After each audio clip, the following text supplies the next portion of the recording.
जय हिंद साथियों, आप सभी का स्वागत है। आज की जो क्लास है वो मौर्योत्तर काल से संबंधित है। ठीक, मौर्य वंश साम्राज्य का जब पतन हुआ तो उसके बाद कौन कौन से शासक हुए, किन किन जगहों पे उन्होंने शासन किया और उससे संबंधित जितने भी इम्पोर्टेंट प्रश्न बन सकते हैं उन सबको एक एक पॉइंट करके रखा गया है। उन सभी परीक्षाओं के लिए इम्पोर्टेंट है जिनमें इतिहास के प्रश्न आते हैं। ठीक, और मौर्योत्तर काल से प्रश्न आते ही आते हैं क्योंकि एक इम्पॉर्टेंट टॉपिक है।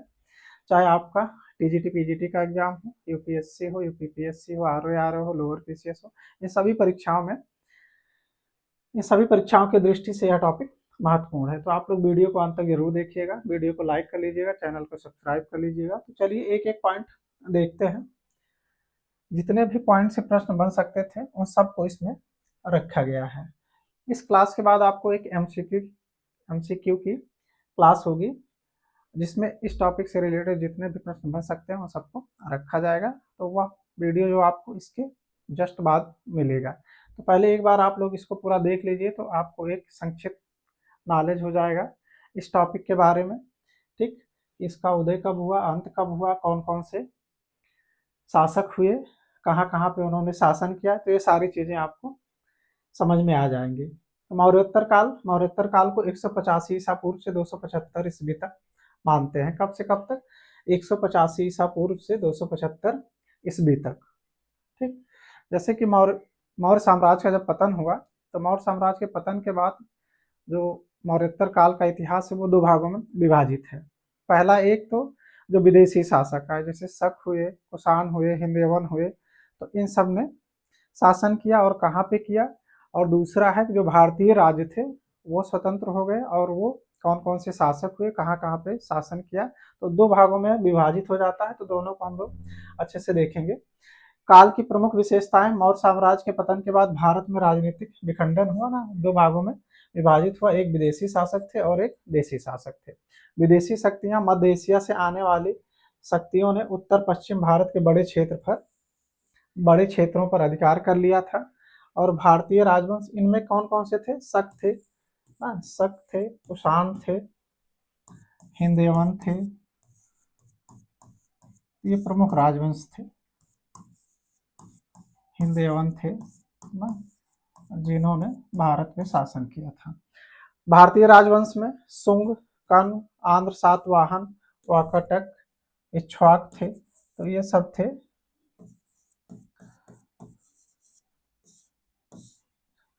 जो मौर्य साम्राज्य के पतन के बाद इनका उदय हुआ था। प्रमुख स्रोत कौन कौन से हैं जिससे हमको इन सब के बारे में जानकारी मिलती है? तो बौद्ध ग्रंथ हैं, जैन ग्रंथ हैं, ठीक, कुछ संस्कृत साहित्य हैं और अभिलेख हैं, विदेशी यात्रियों के विवरण हैं। परीक्षा की दृष्टि से जो इम्पोर्टेंट है, शुंग सातवाहन काल, इंडो ग्रीक संपर्क, अभिलेख और व्यापारिक स्रोत, ये सब क्या है? विशेष रूप से महत्वपूर्ण है। चलिए एक एक स्लाइड करके देखते हैं जितने भी इंपॉर्टेंट पॉइंट्स हैं। मौर्योत्तर काल के प्रमुख साहित्यिक स्रोत कौन कौन से थे? प्रमुख साहित्यिक स्रोत कौन कौन से थे? तो दिव्यावदान है। इससे हमको क्या जानकारी मिलती है? इससे हमें पुंसमित्र, शुंग तथा अशोक से संबंधित बौद्ध परंपराओं की जानकारी मिलती है। मिलिंद पन्ह, इन्हें मिनांडर भी कहा जाता है ना। मिनांडर जो था ये यूनानी शासक था, उसी को बौद्ध ग्रंथों में क्या कहा जाता है? मिलिंद पन्ह कहा जाता है बौद्ध ग्रंथों में। नागसेन एक बौद्ध भिक्षु था और यूनानी शासक मिलिंद के संवाद की चर्चा इसमें मिलती है। मिलिंद के बौद्ध धर्म ग्रहण करने की जानकारी भी हमें मिलिंद पन्ह से मिलती है। ठीक, महाभाष्य ये एक बौद्ध ग्रंथ है ना। मिलिंद पन्ह जो है आपका एक बौद्ध ग्रंथ है। किसने लिखा था? इसमें जो है नागसेन और मिलिंद के संवाद की जानकारी मिलती है। महाभाष्य पतंजलि द्वारा लिखा गया नाटक है।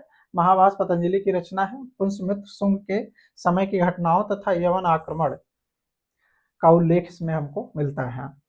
गार्गी संहिता, यवनों के आक्रमण का उल्लेख इसमें मिलता है। यवनों द्वारा साकेत, पांचाल और मथुरा की और बढ़ने की सूचना हमें गार्गी संहिता से मिलती है।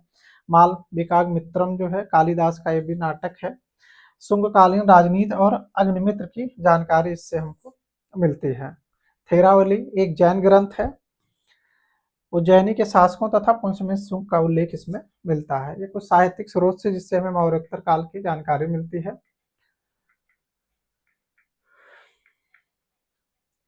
अभिलेख, विदेशी विवरण एवं आर्थिक स्रोत कौन कौन से हैं उनको देख लेते हैं। अयोध्या लेख है, किसने लिखा था इनको? धनदेव ने लिखा था ना। अयोध्या लेख जो है वो धनदेव ने लिखा था। इससे हमें पुष्यमित्र द्वारा अश्वमेध यज्ञ करने का उल्लेख मिलता है। इसमें उल्लेख मिलता है कि पुष्यमित्र शुंग ने 2 अश्वमेध यज्ञ किए थे और यह पहला अभिलेख भी है, पहला भारतीय अभिलेख है जिससे हमें अश्वमेध यज्ञ के बारे में जानकारी मिलती है। यह पहला अभिलेख है। अगर प्रश्न बनता है पहला अभिलेख कौन सा है जिससे हमें अश्वमेध यज्ञ के बारे में जानकारी मिलती है, तो वो अयोध्या लेख है, धनदेव का अयोध्या अभिलेख। वेश नगर का गरुड़ स्तंभ यूनानी राजदूत हेलियोडोरस से संबंधित है। हेलियोडोरस ने इसे लिखा था। इससे हमें भागवत वैष्णव परंपरा से जुड़ा महत्वपूर्ण प्रमाण मिलता है। नासिक अभिलेख, नासिक अभिलेख से हमें गौतमीपुत्र सातकर्णी की उपलब्धियों और सातवाहन इतिहास के बारे में जानकारी मिलती है। जूनागढ़ अभिलेख शक शासक रुद्रदामन का संस्कृत अभिलेख है। संस्कृत के प्रारंभिक महत्वपूर्ण अभिलेखों में से यह एक है। तो ये जूनागढ़ अभिलेख जो है ठीक लगभग 150 ईस्वी का है। 150 ईस्वी का है और यह पहला संस्कृत में लिखा हुआ पहला ना संस्कृत में लिखा हुआ पहला अभिलेख भी माना जाता है। संस्कृत में लिखा हुआ पहला अभिलेख भी इसको माना जाता है। पेरिप्लस ऑफ द एरिथ्रियन सी, इससे हमें समुद्री व्यापार के बारे में जानकारी मिलती है और 26 बंदरगाहों का जिक्र भी इसमें हमें मिलता है। नेचुरल हिस्टोरिका प्लिनी का विवरण है। भारत रोम व्यापार के बारे में इससे हमको जानकारी मिलती है।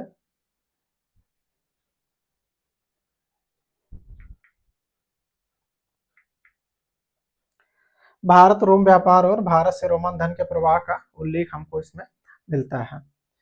कुछ सिक्के हैं। राजाओं के नाम, उपाधियां और तिथियों के अध्ययन के लिए अत्यंत महत्वपूर्ण प्रतात्विक स्रोत है सिक्के भी। सिक्कों से भी हमें इस काल के बारे में जानकारी मिलती है। नेक्स्ट है विदेशी आक्रमण, हिंद यवन। ठीक, सबसे पहले हिंद यवन इंडो ग्रीक जिनको कहते हैं, इनका आक्रमण हुआ था। कहाँ से आए थे? वर्तमान में जो अफगानिस्तान है, अफगानिस्तान जो है ना, अफगानिस्तान, वहां पे उस समय क्या जो सेल्यूकस था, यवन शासक सेल्यूकस था, जब उसका पतन हो गया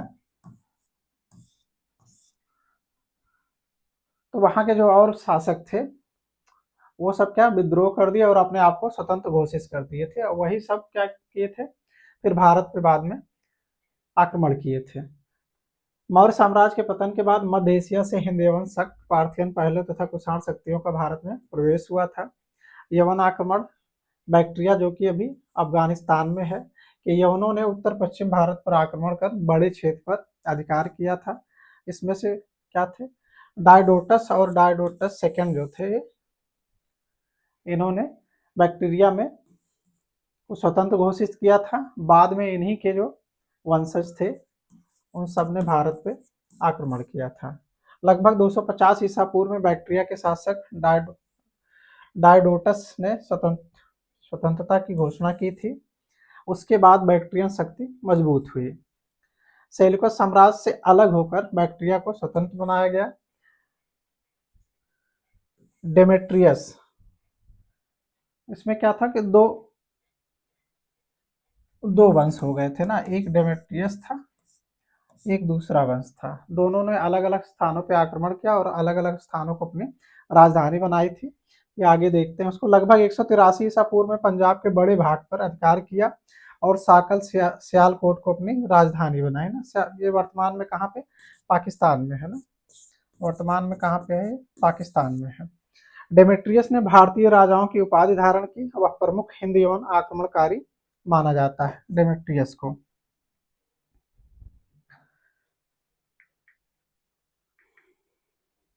डेमेट्रियस वंश एवं मिनांडर के बारे में देख लेते हैं। डेमेट्रियस वंश, संस्थापक इसका कौन था? डेमेट्रियस प्रथम था। स्थापना लगभग 183 ईसा पूर्व में हुई।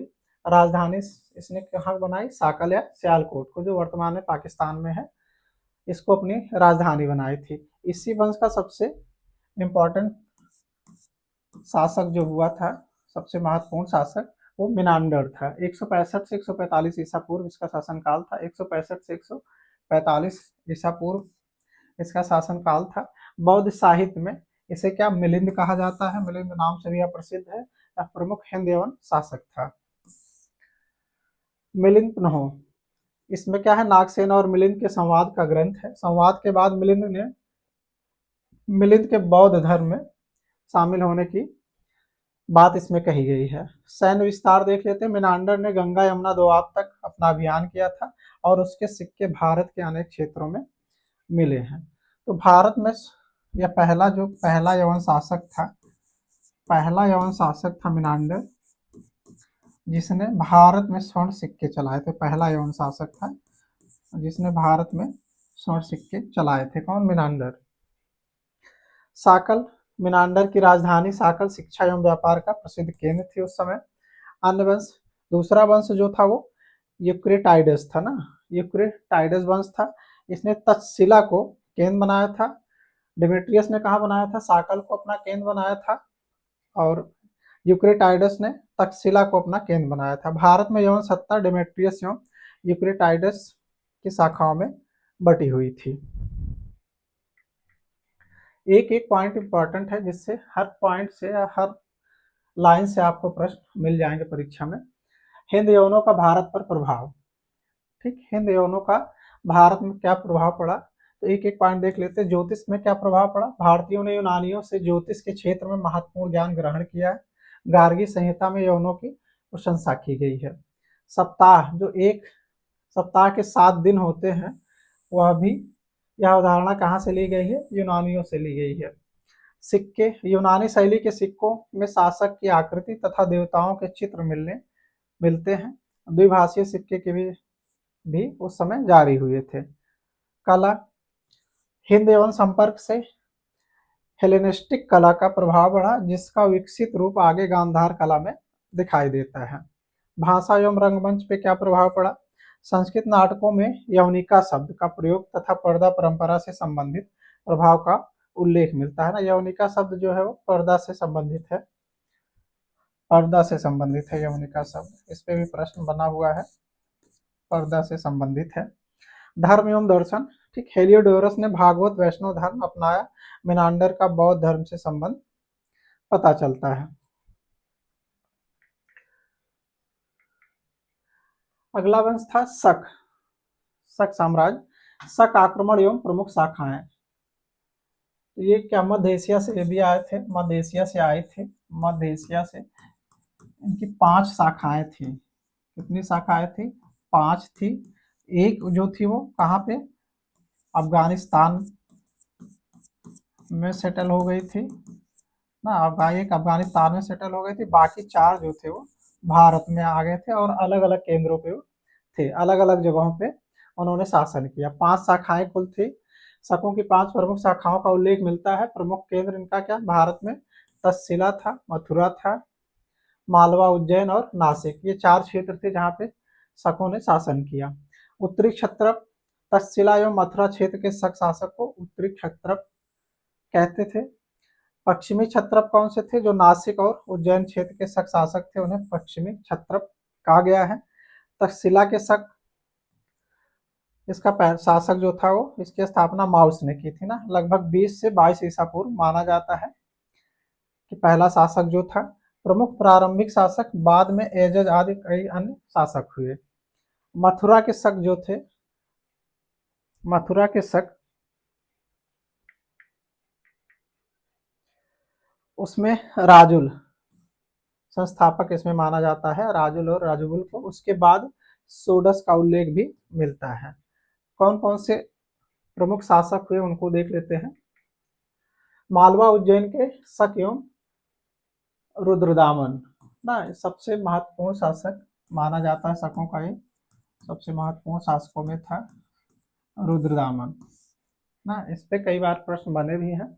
मालवा के शक, इन्हें कार्डमक शक कहा गया। चष्टन प्रमुख स्वतंत्र शासक था और सबसे प्रसिद्ध शासक जो था वो रुद्रदामन था। रुद्रदामन का शासन काल का समय जो था वो 130 से 150 ईसा पूर्व था। 130 से 150 ईसा पूर्व। उज्जैन के शकों का सबसे प्रसिद्ध शासक, उसका प्रमुख स्रोत जो है वो जूनागढ़ अभिलेख है और लगभग ये 150 ईस्वी इसका काल माना जाता है। जूनागढ़ अभिलेख का 150 ईस्वी। जूनागढ़ अभिलेख जो है संस्कृत भाषा और चंपू शैली का महत्वपूर्ण प्रारंभिक अभिलेख है। गिरनार के सुदर्शन झील के पुनर्निर्माण का उल्लेख भी इसमें मिलता है। तो संस्कृत भाषा में लिखा गया है पहला अभिलेख भी माना जाता है। संस्कृत भाषा में लिखा गया पहला अभिलेख भी जूनागढ़ अभिलेख को माना जाता है। किस शैली में लिखा गया है? चंपू शैली। चंपू शैली क्या होती है? जो गद्य और पद्य दोनों में लिखी गई हो ना। चंपू शैली क्या है? जो गद्य और पद्य दोनों में लिखी गई हो। प्रशासन एवं विद्या, रुद्रदामन व्याकरण, राजनीति, संगीत और तर्कशास्त्र का विद्वान बताया जाता है। किस किस का? व्याकरण, राजनीति और संगीत का। चांदी के सिक्के उस समय चलाए गए रुद्रदामन के द्वारा। रुद्रदामन के समय चांदी के सिक्कों का प्रचलन महत्वपूर्ण रहा।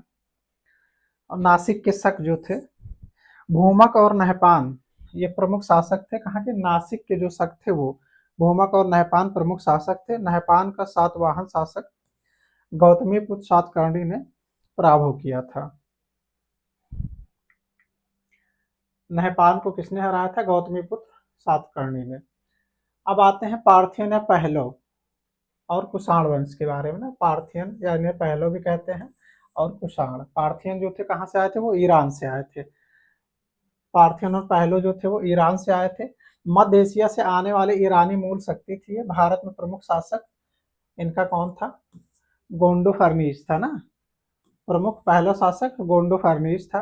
गोंडो फर्नीज का शासन काल जो था वो 20 से 41 ईस्वी के बीच में था ना। 20 से 41 ईस्वी। राजधानी क्या थी इसकी? तक्षशिला थी। तख्त बाही अभिलेख से उसके शासन की जानकारी मिलती है। किस अभिलेख से? तख्त ए बाही। ईसाई धर्म का आगमन भी प्रथम सदी में हुआ था, इसका भी उल्लेख उसी समय हमको मिलता है। परंपरा के अनुसार सेंट थॉमस के समय दक्षिण भारत में ईसाई धर्म का प्रारंभिक प्रसार हुआ था, लगभग पहली शताब्दी में ना। कब? पहली शताब्दी ईस्वी में। पहली शताब्दी ईस्वी में। पहली शताब्दी ईस्वी में। कुषाणों की उत्पत्ति, कुषाण जो थे वो चीन से आए हुए थे ना। चीन से आए हुए थे। कुषाणों की उत्पत्ति, कुषाण मध्य एशिया की यूची जात की कुषांग शाखा से संबंधित थे। ये कुषांग नहीं है, ये है कुई सुआंग। कुई सुआंग। कुई सुआंग। कुई सुआंग।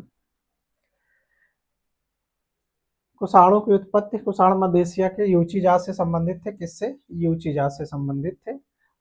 यूची जात के किस शाखा से? कुई सुआंग से। कुजुल कटफिशस को संस्थापक माना जाता है। इनको कुजुल कटफिशस को संस्थापक माना जाता है। और विम खट को वास्तविक संस्थापक माना जाता है ना। विम कटफिशस को वास्तविक संस्थापक कहा जाता है। कुषाण शक्ति का वास्तविक संस्थापक पंजाब के बड़े भाग पर अधिकार किया था। लगभग 180-83 ईसा पूर्व के आसपास 183 ईसा पूर्व के आसपास पंजाब पे कब्जा किया था।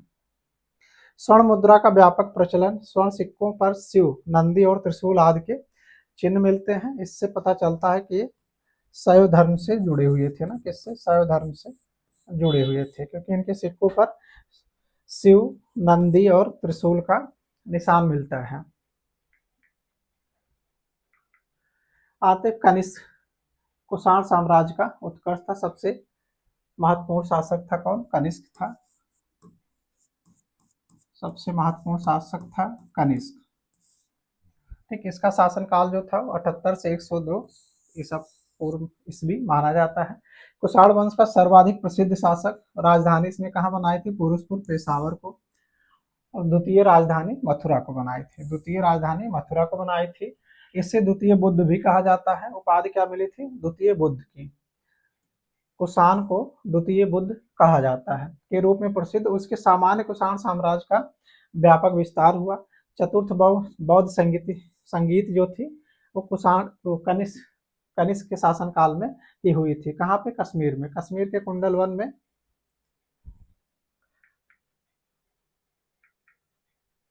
कश्मीर के कुंडल वन में चतुर्थ बौद्ध संगीत हुई थी। अध्यक्ष कौन था? वसुमित्र था। उपाध्यक्ष अश्वघोष थे ना। इसको पहले भी हम लोग देख चुके हैं। बौद्ध धर्म, कनिष्क ने महायान बौद्ध धर्म को संरक्षण दिया था। किसको? महायान को। अगर प्रश्न बनता है तो महायान को संरक्षण दिया था। संस्कृत को धार्मिक साहित्यिक माध्यम के रूप में बढ़ावा मिला। गांधार एवं मथुरा कला, कनिष्क काल में गांधार की यूनानी रोमन प्रभाव वाली तथा मथुरा की भारतीय शैली का उत्कर्ष हुआ। गांधार शैली का उत्कर्ष इस पे आता है। गांधार और मथुरा शैली का उत्कर्ष किसके काल में हुआ था? तो कुषाण वंश के काल में हुआ था, वो भी प्रमुखता से कनिष्क के शासनकाल में। कनिष्क के शासनकाल में रेशम मार्ग, कनिष्क ने चीन से रोमन क्षेत्र तक जाने वाले सिल्क रूट की प्रमुख शाखाओं पर नियंत्रण स्थापित किया था। विद्वानों को आश्रय भी दिया था। किन किन को? अश्वघोष उसके दरबार में थे। अश्वघोष, नागार्जुन और चरक, ये सब विद्वान किसके दरबार से संबंधित थे? कनिष्क के दरबार से संबंधित थे। अश्वघोष, नागार्जुन और चरक किन किन नगरों का निर्माण कराया था? तो कनिष्कपुर तथा सिरकप जैसे नगरों का विकास किया था। पुरुषपुर में विशाल स्तूप चैत्य का निर्माण भी करवाया था कनिष्क ने। शक संवत का भी शुरुआत इसी से माना जाता है ना। शक संवत कब से? 78 ईस्वी से। किसके काल से? कनिष्क के शासन काल से ही माना जाता है इसे। अगला वंश आते हैं मौर्योत्तर कालीन भारतीय राजवंश कौन थे? अभी तक जो थे वो विदेशी राजवंश थे। अब भारतीय राजवंश कौन कौन से थे मौर्योत्तर कालीन? ये मौर्योत्तर काल कब से कब तक था? 185 से, ये हम लोग देख रहे हैं 185 से 275 ईस्वी तक ना। 275 ईस्वी तक, 185 ईसा पूर्व है।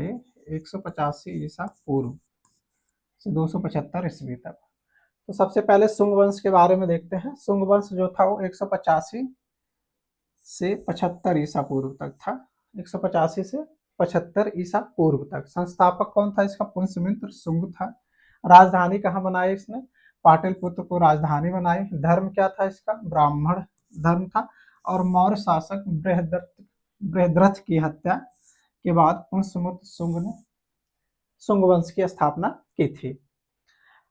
अब देखते हैं पुष्यमित्र शुंग के बारे में। महाभाष्य व अयोध्या अभिलेख से जानकारी मिलती है यवनों ने माध्यमिका होते हुए साकेत पर आक्रमण किया, जिन्हें शुंग सेना ने पराजित किया। ये राजस्थान का क्षेत्र माना जाता है ना, इसे राजस्थान का क्षेत्र माना जाता है। ये महाभाष्य और अयोध्या अभिलेख से, पतंजलि का जो महाभाष्य था और अयोध्या अभिलेख जो था इसका, धनदेव का, उससे हमको यह जानकारी मिलती है। अश्वमेध यज्ञ के बारे में भी जानकारी मिलती है। पुष्यमित्र ने 2 अश्वमेध यज्ञ कराए। अयोध्या अभिलेख से इस घटना की जानकारी हमको मिलती है। अयोध्या अभिलेख से किसका अभिलेख है? धनदेव का। सांची स्तूप पुष्यमित्र काल है। प्रश्न ये भी बताए थे हम आपको कि ना, पहला अभिलेख कौन जिसमें अश्वमेध यज्ञ का वर्णन मिलता है? वो अयोध्या का धनदेव का अयोध्या अभिलेख है। सांची स्तूप पुष्यमित्र काल में स्तूप का विस्तार हुआ। ईंटों के मूल निर्माण पर पत्थर की पट्टियां और वेदिकाएं जोड़ी गई। भरहुत स्तूप कहाँ पे है? मध्य प्रदेश में सतना के पास स्थित है भरहुत स्तूप। इसका निर्माण विस्तार शुंग काल से जुड़ा हुआ है और यहाँ शुंगकालीन कला के महत्वपूर्ण प्रमाण मिलते हैं। भरहुत स्तूप कहाँ? मध्य प्रदेश के सतना जिले में स्थित है। शुंग वंश के और शासक जो थे उनके उत्तराधिकारी अग्निमित्र था। पुष्यमित्र के बाद शासक कालिदास के मालविकाग्निमित्रम नाटक जो है उसका नायक कौन था? अग्निमित्र था। यवनों के सिंध क्षेत्र में आक्रमण का उल्लेख भी हमें मिलता है। वसुमित्र अग्निमित्र के बाद कौन हुआ? वसुमित्र हुआ। उसने यवनों को सिंध नदी के तट पर पराजित किया था, इसका भी उल्लेख मिलता है। भागभद्र कौन था? विदिशा के दरबार में हिंद एवं शासक एंटियालिकडस का राजदूत हेलियोडोरस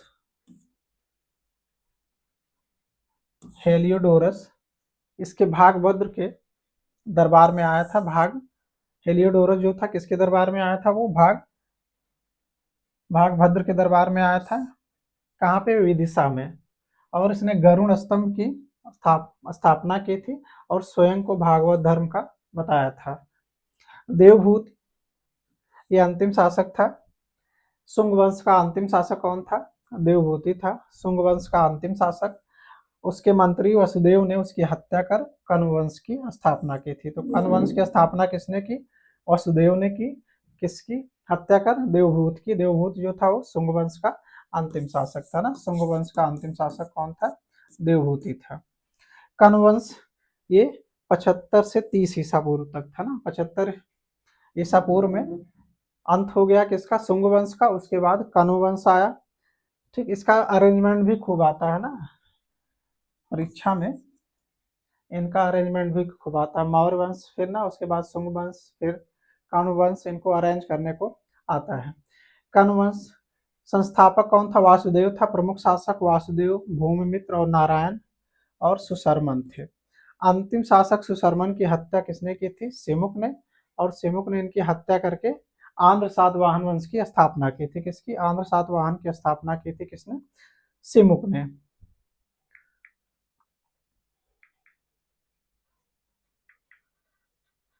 अब आते हैं आंध्र सातवाहन वंश पे। स्थापना एवं प्रमुख शासक कौन कौन थे? आंध्र सातवाहन वंश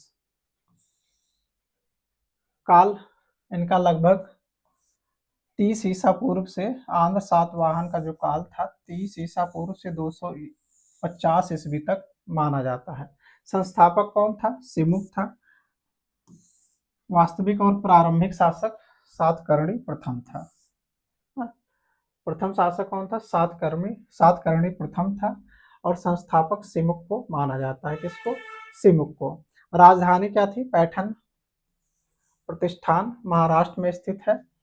राजभाषा क्या थी इनकी? प्राकृत थी। धर्म ब्राह्मण एवं बौद्ध धर्म का पालन करते थे सब। यज्ञ सातकर्णी प्रथम ने 2 अश्वमेध तथा 1 राजसूय यज्ञ किया था। नागनिका के नाना घाट अभिलेख से यह महत्वपूर्ण जानकारी हमको मिलती है। ठीक, नागनिका के नाना घाट अभिलेख से यह जानकारी हमको मिलती है कि सातकर्णी प्रथम ने 2 अश्वमेध और 1 राजसूय यज्ञ किया था। हाल ये भी आंध्र सातवाहन वंश का शासक था। प्रकृत भाषा में गाथा सप्तशती की रचना से संबद्ध है। उसके समय गुणाढ़ ने पैशाची भाषा में बृहत कथा कोश की रचना की थी। सबसे इंपॉर्टेंट शासक इसका था कौन? गौतमीपुत्र सातकर्णी। गौतमीपुत्र सातकर्णी।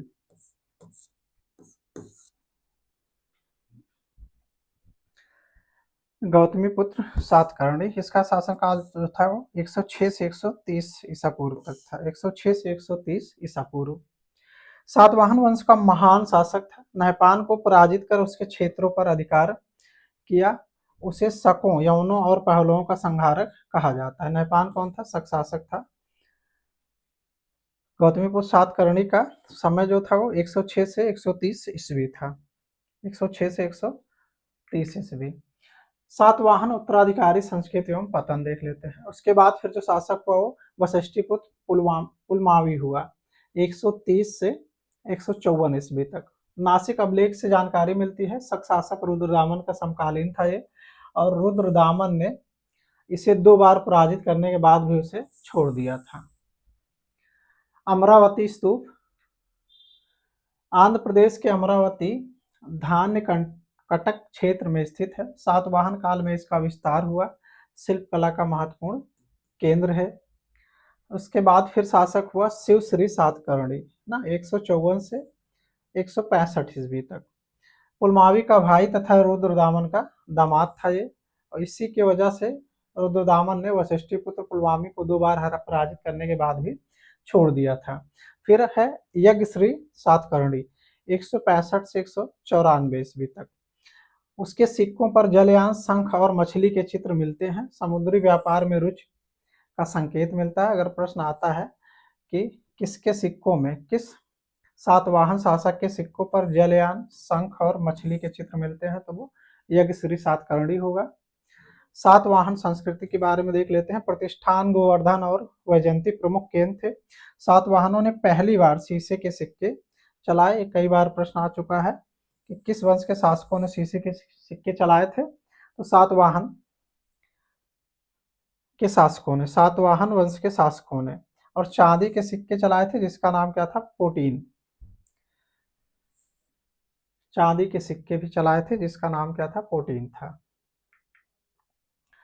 मौर्योत्तर काल के अन्य प्रमुख राजवंश कौन थे, तो छोटे छोटे राजवंश थे। आभीर वंश, संस्थापक कौन था, ईश्वर सेन। प्रमुख केंद्र इनका कहाँ था, नासिक में था।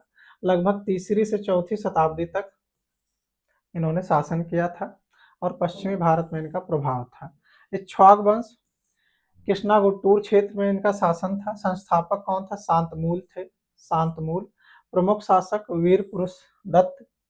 अमरावती एवं नागार्जुनी कोंडा से संबंधित बौद्ध स्मारकों का संरक्षण किया था। चुट सातकर्णी वंश, महाराष्ट्र तथा कर्नाटक क्षेत्र पर तीसरी शताब्दी ईस्वी में इनका प्रभाव था। बाद में कदम्बों का उदय हुआ तो इनका पतन हो गया। अब आते हैं कलिंग के चेद वंश के बारे में। संस्थापक कौन था इसका, महावेग वाहन था। ठीक, कलिंग का चेद वंश महावेग वाहन संस्थापक था। प्रसिद्ध शासक इसका खारवेल हुआ था ना। इसका एक हाथी गुम्फा अभिलेख काफी फेमस है। स्रोत क्या है, हाथी गुम्फा अभिलेख है। 13 वर्षों के शासन का क्रमबद्ध विवरण इसमें मिलता है। नहर निर्माण, जैन धर्म को संरक्षण तथा दक्षिण के राज्यों के विजय का उल्लेख हाथी गुम्फा अभिलेख में मिलता है।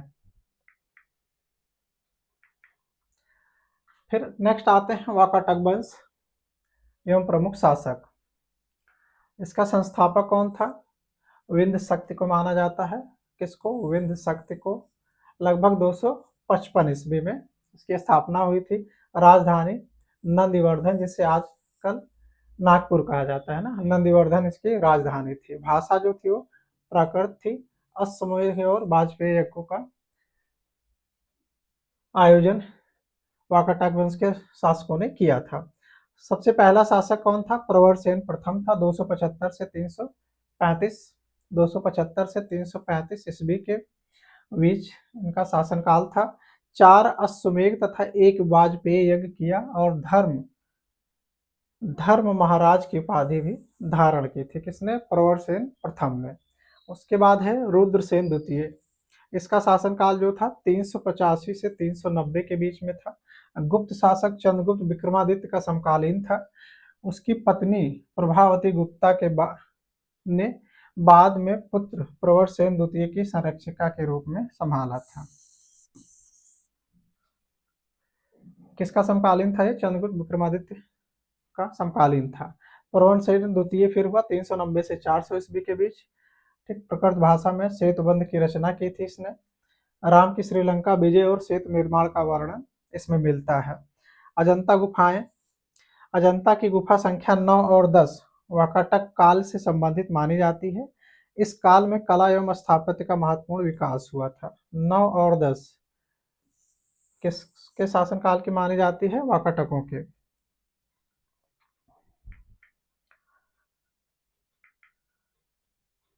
नेक्स्ट देखते हैं, कुछ इंपॉर्टेंट पॉइंट्स हैं उनको देख लेते हैं एक एक करके। कुषाण शासकों ने देवपुत्र, ठीक, सहानुशाही जैसी उपाधियां धारण की थी। देवपुत्र और सहानुशाही जैसी उपाधियां धारण की थी कुषाणों ने ना। अगर इन उपाधियों की बात आए तो किसने धारण की थी, कुषाणों ने। मथुरा के पास माट से कुषाण देवकुल का प्रमाण मिलता है। सातवाहनों ने ब्राह्मणों एवं बौद्ध भिक्षुओं को भूमिदान की परंपरा शुरू की थी। ब्राह्मणों और बौद्ध भिक्षुओं को भूमिदान की परंपरा किसने शुरू की थी, सातवाहनों ने शुरू की थी। नानाघाट अभिलेख भूमिदान का प्रारंभिक अभिलेखीय प्रमाण माना जाता है। कौन सा, नानाघाट अभिलेख भूमिदान का प्रारंभिक अभिलेखीय प्रमाण माना जाता है। कुषाणों एवं सातवाहनों के समय अक्षयनीवी भूमिदान प्रणाली विकसित हुई थी। मौर्योत्तरकालीन प्रशासन के बारे में कुछ इंपॉर्टेंट पॉइंट्स देख लेते हैं। शक एवं पार्थियन शासकों ने संयुक्त शासन की परंपरा अपनाई थी। शक पार्थियन प्रभाव से क्षत्रप प्रणाली भारत में आई। कुषाणों ने प्रांत में क्षत्रप तथा महाक्षत्रप नियुक्त किए। मथुरा में खरपल्लान और बनारस में वनस्पर महाक्षत्रप का उल्लेख मिलता है। सातवाहनों ने गांव में गौलिक एवं हालिक जैसे अधिकारियों की नियुक्ति की। अगर प्रश्न आता है गौलिक और हालिक अधिकारियों की नियुक्ति गांव में किस वंश के शासकों ने की थी, तो वो सातवाहनों ने की थी। मौर्योत्तरकालीन साहित्य देख लेते हैं ना, तो नाट्य शास्त्र किसने लिखे थे? भरत मुनि ने। महाभाष्य पतंजलि ने। पढ़नी ने अष्टाध्यायी पे टीका लिखा था। गाथा सप्तशती सातवाहन शासक हाल से संबंधित प्रकृत भाषा में लिखी गई है। ये मनुस्मृति सामाजिक एवं धार्मिक नियमों का महत्वपूर्ण स्रोत है। इसी काल में और उत्तर काल में लिखी गई है। बुद्ध चरित्र एवं सौंदर्यानंद ये अश्वघोष की प्रमुख रचनाएं हैं। अश्वघोष की प्रमुख रचनाएं हैं ये। मौर्योत्तरकालीन साहित्य और जो इम्पोर्टेंट कृतियां हैं, स्वप्नवास दत्ता भास की है। वत्सराज उदयन एवं वासदत्ता की कथा का वर्णन है इसमें। बृहत कथा मंजरी गुणाढ़ मूलतः पैशाचिक प्रकृति में लिखी गई है। ये केवल बृहत कथा है ना, बृहत कथा मंजरी नहीं है। कातंत्र सर्ववर्मन ने लिखी है। संस्कृत व्याकरण का यह महत्वपूर्ण ग्रंथ है। कातंत्र चरक की चिकित्सा परंपराओं ने आयुर्वेद के विकास में महत्वपूर्ण योगदान दिया था। चरक संहिता। मिलिंद पन्हो मिलिंद एवं नागसेन के संवाद पर आधारित बौद्ध ग्रंथ है। आर्थिक दशा क्या थी उस समय? मौर्योत्तर काल को आर्थिक दृष्टि से प्राचीन भारतीय इतिहास का समृद्ध काल माना जाता है। भूमदान की परंपरा एवं अक्षय नीति प्रणाली का विकास हुआ था। शिल्पियों और व्यापारियों ने श्रेणियों का संगठन किया था। मिलिंद पन्हो ने लगभग 75 व्यवसायों का उल्लेख मिलता है। कितने व्यवसायों का? 75 व्यवसायों का उल्लेख मिलता है। मथुरा एवं पश्चिमी दक्कन के गोवर्धन जैसे क्षेत्र व्यापारिक शिल्पिक केंद्र बने। मौर्योत्तरकालीन संस्कृत प्रमुख उद्योग कौन कौन से थे उनके बारे में देख लेते हैं। वस्त्र उद्योग मथुरा एवं माध्यमिका प्रमुख केंद्र थे। लोहा एवं इस्पात ठीक करीमनगर तथा नालगोंडा क्षेत्र महत्वपूर्ण थे। सीसा उद्योग नालगोंडा के येल्लेश्वरम से मूर्तियां एवं सांचे मिले हैं। हस्तदंत शिल्प विदिशा एवं सांची क्षेत्र में महत्वपूर्ण थे। लोहा नमक हीरे तांबा मसाले और सोना विभिन्न क्षेत्रों से प्राप्त होते थे। तो ये मौर्योत्तर काल से संबंधित इंपॉर्टेंट पॉइंट्स थे। ठीक, एक शुरू से लेके आखिरी तक आपको एक माइंड मैप आपका बन गया होगा ना, कौन कौन से शासक हुए, कौन से विदेशी शासक थे, कौन से भारतीय शासक थे, कौन कौन से वंश हुए, उनका क्रम क्या था, उनसे रिलेटेड जितने भी इंपॉर्टेंट प्रश्न बन सकते थे उन सबको एक पॉइंट में आपके सामने रख दिया गया है। आप लोगों को अगर वीडियो पसंद आया तो वीडियो को लाइक कर लीजिए। इसके बाद जो भी प्रश्न बचते हैं एमसीक्यू के फॉर्म में आपको दिए जाएंगे, तो आप चैनल से जुड़ जाइए और अपनी तैयारी को बेहतर बनाइए। धन्यवाद।